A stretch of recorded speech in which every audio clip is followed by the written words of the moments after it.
उजाला नगर में एक पुराना मोहल्ला था जहां सदियों पुराने घर समय के साथ गुजरी कहानियों को बयां करते थे। इसी मोहल्ले में आरव नाम का एक 19 वर्षीय युवक अपने माता पिता और छोटी बहन कनक के साथ रहता था। उसके पिता श्यामलाल एक निजी कारखाने में साधारण श्रमिक थे, जबकि उसकी मां सरला घर पर ही पापड़ बनाती थी और उन्हें आसपास की दुकानों पर बेचती थी। आरव का ख्वाब एक सरकारी इंजीनियर बनना था, लेकिन आमदनी की कमी के कारण उसे ये सपना धूमिल होता नजर आ रहा था। फिर भी उसने उम्मीद नहीं छोड़ी। वह सुबह सुबह मोहल्ले में अखबार बांटता, फिर कॉलेज जाता, दोपहर में मोहल्ले के छोटे बच्चों को ट्यूशन पढ़ाता और रात में अपनी माँ के साथ पापड़ सुखाने में मदद करता। जब सब थक कर सो जाते तब वो अपनी किताबें खोलता और पढ़ाई में जुट जाता। लेकिन एक दिन जिंदगी ने उसे एक और गहरा आघात दिया। वो कारखाना जहां उसके पिता काम करते थे अचानक बंद हो गया, जिससे घर की आमदनी का एकमात्र सहारा भी छिन गया। अब घर का खर्च चलाने के लिए आरव को अखबार के साथ साथ सब्जी भी बेचनी पड़ी। जिम्मेदारियों के इस बोझ तले उसकी आत्मा थक गई थी। एक दिन उसका करीबी दोस्त विवेक बोला, भाई अब छोड़ दे ये सपना, इतना बोझ लेकर कौन पढ़ाई करता है। आरव चुप रहा, लेकिन उसके अंदर कुछ टूट गया था। अगले दिन वो बिना कुछ कहे उजाला नगर की पिछली पहाड़ियों पर बने पुराने शिव मंदिर की ओर निकल पड़ा। मंदिर के पीछे एक वृद्ध महात्मा निरंजन बाबा अकेले बैठे थे। उनका चेहरा शांत था, आंखों में गहराई और चाल में तपस्या का तेज था। आरव उनके पास जाकर बैठा और अचानक जोर जोर से रोने लगा। मैं बहुत थक गया हूँ बाबा, उसने कहा।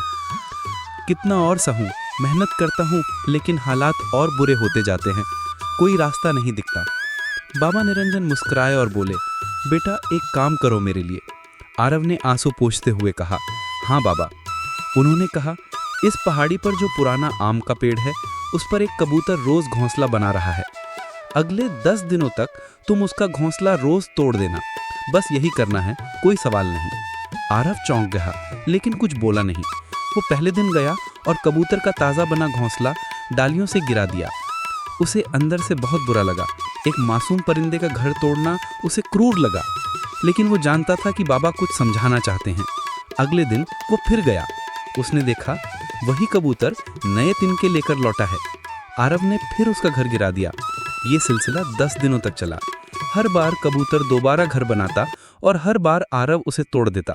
हर दिन उसके दिल में अपराध बोध होता, लेकिन उसने बाबा की बात मानी और एक भी सवाल नहीं पूछा। 10वें दिन जब वो कबूतर का घोंसला तोड़ने गया तो हाथ पर आते ही रुक गया। उसका दिल नहीं माना। वो वापस बाबा के पास गया और बोला, बाबा मैं समझ नहीं पा रहा कि आप क्या सिखाना चाहते हैं।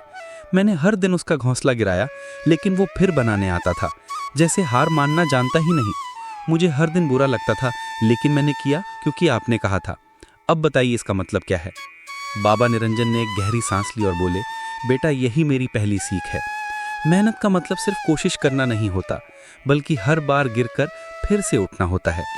वो कबूतर जानता है कि उसका घर टूट सकता है, फिर भी वो हर दिन नई उम्मीद से तिनके जोड़ता है, क्योंकि उसे यकीन है एक दिन सामने वाला थक जाएगा, पर उसकी उम्मीद नहीं। दुनिया भी ऐसी ही है बेटा। हालात तुम्हारे सपनों को बार बार गिराएंगे, लेकिन अगर तुम हर बार फिर से तिनके जोड़ते रहो तो एक दिन तुम्हारा सपना भी एक मजबूत घोंसला बनकर खड़ा रहेगा। आरव शांत था, जैसे उसके भीतर की कोई गांठ खुल गई हो। बाबा ने आगे कहा, और दूसरी बात, ये जो समय तू सब्जी बेच रहा है, माँ के साथ पापड़ बना रहा है, ये भी बीत जाएगा। समय कभी एक जैसा नहीं रहता बेटा। आज तू संघर्ष कर रहा है, लेकिन अगर चलता रहा तो कल वही समय तुझे सलाम करेगा। बस 2 बातें याद रख, लगातार मेहनत हार को हराती है और बुरा समय भी हमेशा नहीं रहता। उस दिन आरव वापस लौटा, लेकिन अब वो टूटा हुआ नहीं था, वो निखरा हुआ था, जैसे लोहे को आग में तपाकर एक मजबूत तलवार बना दिया गया हो। उस दिन से उसने कोई शिकायत नहीं की, बस घोंसला बनाते रहे, सपने जोड़ते रहे। और कुछ साल बाद वही लड़का आरव इंजीनियर बना और उसका सपना सिर्फ उसका नहीं रहा, बल्कि पूरे मोहल्ले की उम्मीद बन गया।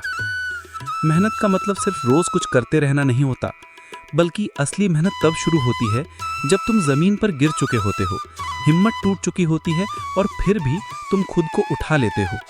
जब हालात तुम्हारे खिलाफ होते हैं, जब सपनों की दीवारें बार बार ढाई जाती हैं, तब अगर तुम फिर भी उन तिनकों को जोड़ना जारी रखते हो तो वही असली मेहनत कहलाती है। कोशिश तो हर कोई करता है, लेकिन हर बार गिरने के बाद भी दोबारा खड़े होना, अकेले चलना, ठुकराए जाने के बाद भी मुस्कुराना, ये सब सिर्फ वो कर सकता है जिससे अपने लक्ष्य पर भरोसा है। मेहनत का मतलब है हर चोट को सहना, हर ठोकर से सीखना और हर गिरावट को एक नई शुरुआत बनाना। जैसे पहाड़ पर चढ़ते हुए हर कदम मुश्किल होता है, सांसें फूलती हैं, लेकिन जो चढ़ता रहता है वही ऊपर पहुंचता है। दुनिया सिर्फ नतीजा देखती है, लेकिन असली कहानी तो उस इंसान की होती है जिसने हर गिरावट को सीढ़ी बना लिया है। इसलिए याद रखो, अगर तुम बार बार हारने के बाद भी लड़ते रहो, उठते रहो, तो एक दिन वही मेहनत तुम्हारा सबसे बड़ा हथियार बन जाती है।